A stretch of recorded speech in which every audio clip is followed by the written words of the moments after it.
I could never have predicted the timing for this series. As a student of history, I'm not surprised. You know, I know that history doesn't just move forward in terms of progress, in terms of equality. It's a pendulum.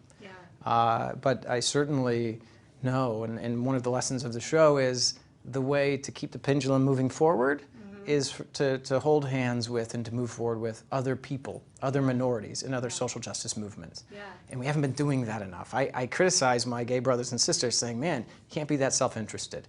You got to understand your connection to the Black civil rights movement, to the women's movement, and you got to move forward together, because then you won't be defeated. And the thing I say time and again, particularly to people who I think right now are like, what is this when we rise?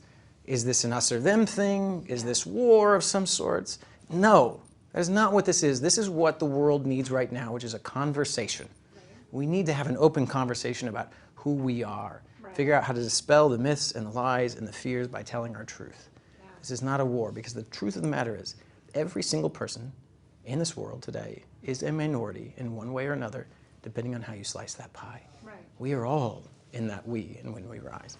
I was so excited it was being done at all, and that it was being done on a network was kind of, for me, mind-blowing, looking back over my life and seeing, you know, how being able to like rally support for gay causes and gay stories and you know, human rights in general, that now it's being told on ABC was pretty triumphant moment. That Lance also was able to tell the women's part of the story and women's rights and the lesbian movement, which is a story you haven't really seen on TV, like Rachel said, unless it's sort of, you know, cute lesbians or sexy lesbians, like the ones that are palatable, that we think are palatable to people, or that this is told with a bit more urgency and reality, was really exciting to me. I was such a huge fan of Milk.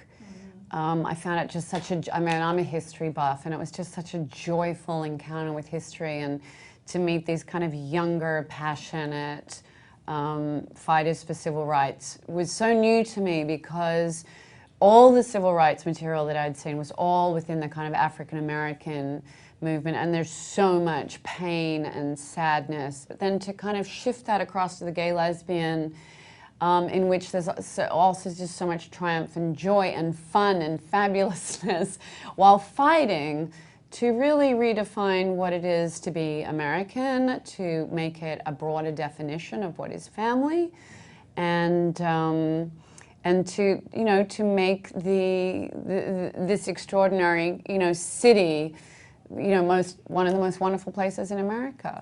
So that was exciting. That it was Gus was exciting. That it was Lance, who has this passion for history. I so admire. He knows his material.